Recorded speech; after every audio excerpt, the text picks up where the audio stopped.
नमस्कार। आज की कहानी है जो ख़ास बच्चों के लिए, उन्हें मोटिवेट करने के लिए।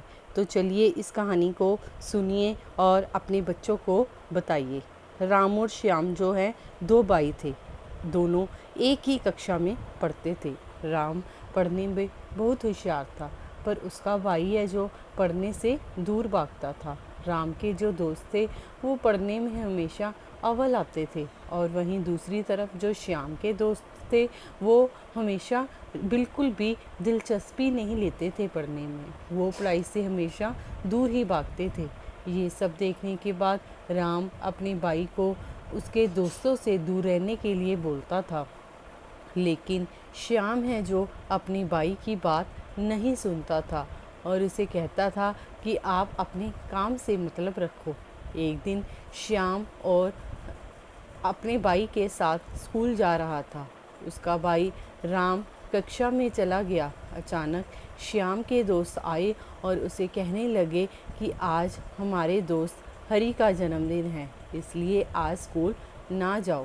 पहले तो श्याम ने मना कर दिया, किंतु दोस्तों के बार बार बोलने पर वह उनके साथ चला गया। धीरे धीरे श्याम की आदत हो गई और वह हर रोज़ ही ऐसा करने लगा।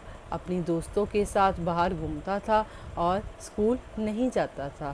फिर कुछ दिन बाद ऐसा हुआ, जब परीक्षा का परिणाम घोषित हुआ तो उसमें श्याम और उसके सारे दोस्त जो हमेशा स्कूल में जाते नहीं थे, बाहर घूमते थे, फेल हो गए। वहीं उसके भाई ने जो पढ़ने में इंटेलिजेंट था, उसने प्रथम स्थान हासिल किया।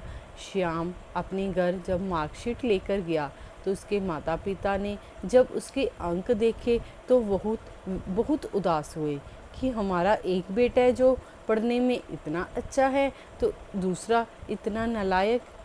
श्याम को महसूस हुआ कि मैंने फेल होकर अपने माता पिता का दिल दुखाया है, जिसके बाद उसने उन्हें भरोसा दिलाया कि मैं अगली बार परीक्षा में आपको सफल होकर दिखाऊंगा।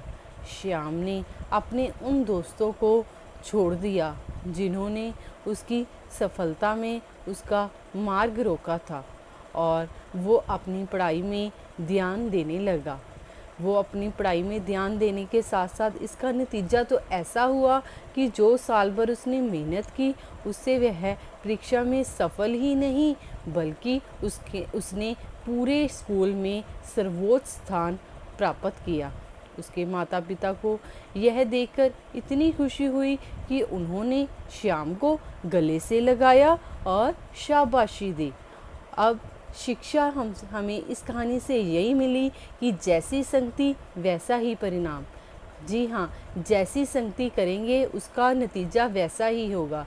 इसलिए हमें अपने बच्चों को समझाना चाहिए कि अपनी जो संगति है अच्छी रखें, तो इससे आप हैं जो हमेशा जीवन में सफलता ही हासिल करोगे। धन्यवाद।